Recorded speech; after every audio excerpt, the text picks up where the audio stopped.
Hey everybody, welcome to an all new cooking video with Matt. Today I'm going to show you how to make an easy classic meatloaf. So stick around, I'm going to show you how.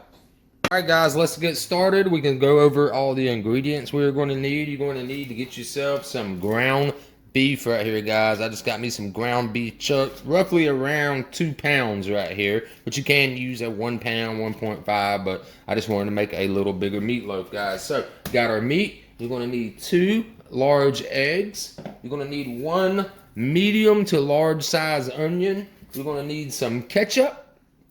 Your choice, of course. We got some little plain breadcrumbs right here by Progresso. You're going to need some brown sugar. You're going to need some milk. You're going to need one of these little McCormick meatloaf seasoning packets, or you can season it yourself with like garlic and onion and all that stuff right there, guys. But I just like buying this little seasoning kit. It just makes everything so much easier. You're going to need a knife, of course, and chopping board to chop up your onion. And when you chop up your onion, you want to do it really fine, like mince it up as small as possible. You'll need a mixing bowl, and you're going to need a loaf pan right there, guys. This is your standard loaf pan right there, and with this much meat right here, I might be able to make 2 meatloafs. So we're going to see, guys. So let's go ahead and get started with the first thing, guys. So as we start preparing everything, you can go ahead and set your oven at 350 degrees, guys. On bake 350. Go ahead and preheat it because it ain't going to take that long, right? So what I want to do first, guys, is I just want to go ahead and take about half of this meat.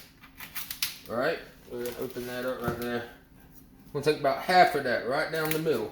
All right, go ahead and stick that in my mixing bowl. Then I'm going to take this McCormick meatloaf seasoning right there, guys. I'm gonna put roughly about half of this packet into that right there. That's about half right there. All right, then I'm gonna take 1 egg. Go ahead and crack that into there just like that. And then what I'm going to do, guys, is go ahead and start mixing just that part up, right? Just like that right there. Egg, no, ain't got to beat it, ain't got to do all that stuff, right? Go ahead, mix all that into place. Get that all good mashed in there. And you notice I'm using gloves. It makes preparing this so much easier. All right. Go ahead and get that all mashed in there just like that. That way it's all good and mixed. Then what we can do is go ahead and throw our other egg right on top of that. The egg acts as a binder, helps keep it all together. Then we'll take the rest of the seasoning, put that right there. Then I'm gonna go ahead and take the other half, right? Stick that on there, and then I'm gonna continue mixing all that up pretty good, right? Once you get that mixed up pretty good, you can just let it set to the side for right this second, guys. So what you want to do next is go ahead and get your onion chopped up, guys. And we are not going to be using this entire onion. It's just way overpowering. So what I'm going to do, guys, is just cut about roughly half of this onion, right?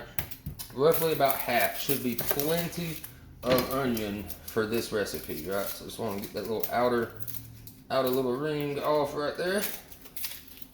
And I mean mince it. You want this to be real fine. You don't want it to be in big chunks. Now, there's a lot of people out there that like to put green peppers in their meatloaf. I am not one of them. I'm not big on green peppers, guys. I always like to take that little hunk out of the middle right there, just like that. All right. And now we can just chop.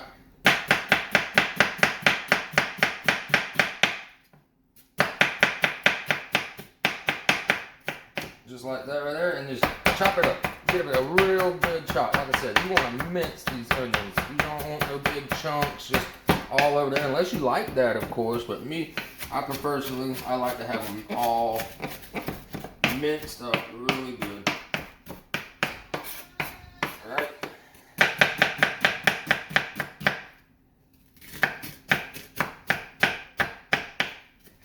So get all your onions minced up, and then you're just going to add them to that meatloaf mix and continue to mix all of that up, guys. So go ahead, get those onions done and get them mixed up in the same mix bowl. All right, so before we mix in those onions with that, we might as well go ahead and add the other stuff right here, guys. We are going to go with a 1/4 cup, right, Give it about a 1/4 cup right here of breadcrumbs. Let's get you about a 1/4 cup. Get those breadcrumbs in there, and then what we're gonna need, we're gonna take us a 1/2 cup of milk right here.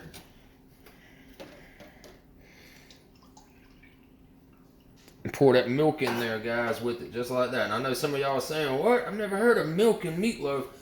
Trust me, guys. It makes that big of a difference to add just that little bit of milk right there, guys. So, now you've got all of that that's going in there. So, the only thing you should have left now, guys, is your brown sugar and ketchup. We will go ahead and make that glaze here in a second. But first, now we need to get all of this mixed in really, really good. And then we'll go ahead and put it into our pans.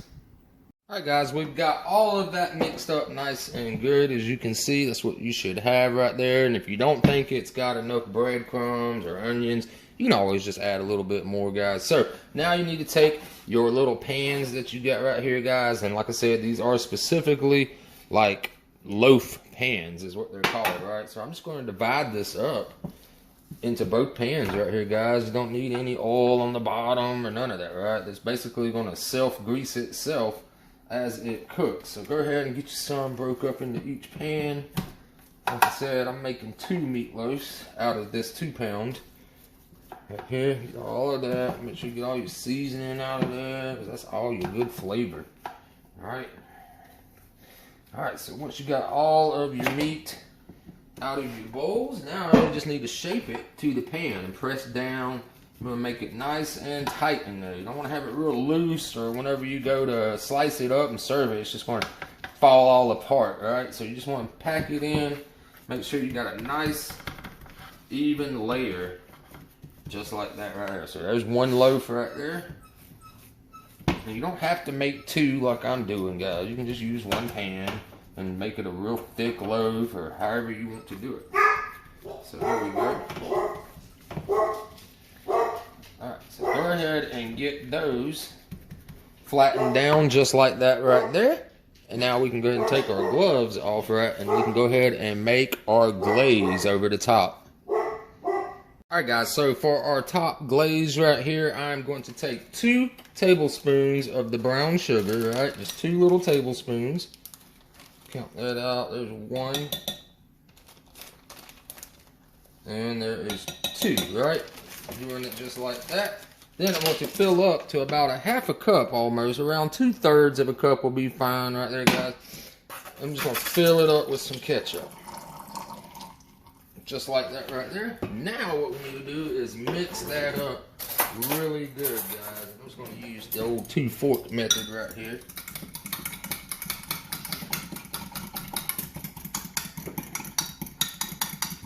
Get that mixed in really well. Alright, now that we've got that mixed in pretty good right there, guys, what I want to do is 1 more tablespoon of the brown sugar right there on the top. Just like that. Go ahead and make sure that gets mixed in pretty good.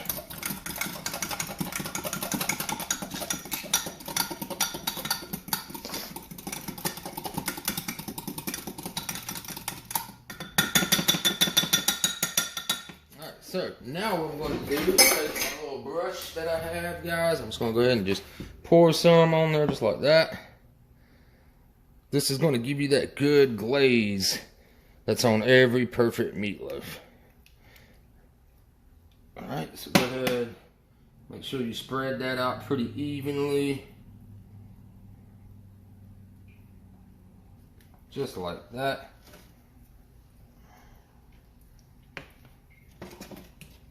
Alright, so now you've got your glaze right there going on for you. Everything is mixed in real well. So now what we're going to do, guys, is go ahead and pop those 2 right into the oven right here. And we are ready to go in right now. So yeah, let's go ahead and stick these in. Put them in the dead center just like that. And then we are going to set our timer right there, guys. We're going to set our timer between 50 and 55 minutes depending on your oven. Now, if you got a lower powered oven, then you might have to let it go for an hour, but I'm going to say at the 50-minute mark, you need to go ahead and check it because you don't want to get it too dried out. You don't want to undercook it, but you don't want to overcook it either. So I'm just going to go with 55 minutes start, and we are going to be ready to rock after that. That is how easy that is. So we'll be back in 55 minutes. Guys, we are back. It has been exactly 55 minutes. The timer just went off. I'm going to pull these out and show you guys fresh out the oven what we got going on right there, guys. Look at that right there. Oh, that looks good. Check that out right there. Nice little glaze on that right there and boiling. I'm gonna stick that one over here to the side. I'm gonna grab this other one right here, guys. Now, as you can see, what we're gonna do is, before we even cut into it, guys, is we're just gonna let that right there cool, right? So we're just gonna let those cool for about, I'd give it about 3 or 4 minutes before you start slicing and dicing. That way it'll give it a little bit of time for it to set up, right? So go ahead, let that sit for about 3 minutes. Then we'll come back and we'll slice it in slices. All right, guys, it has been roughly around 3 minutes, just letting it just set up some. So now I'm just gonna take my knife and simply just cut it into some slices, guys. You don't wanna cut them too thin, you don't wanna cut them too big. Some people like big old hunks on their plates and stuff. Me personally, I just like a medium slice like that right there. That's just perfect right there, guys. So go ahead, get your meatloaf sliced up, and then you can go ahead and serve that onto your dish. All right, guys, there you have it. We got it all served up. There is our meatloaf right there, our potatoes, and our green beans. Now, some people like to put brown gravy on their meatloaf and their potatoes, but I'm not a big fan of the brown gravy, especially on my meatloaf, but I will be putting some on my mashed potatoes. Just don't have it shown right here, guys. So hope you guys enjoyed that video, and good luck making your meatloaf. I'll see you in the next video. Have a wonderful week ahead. Peace.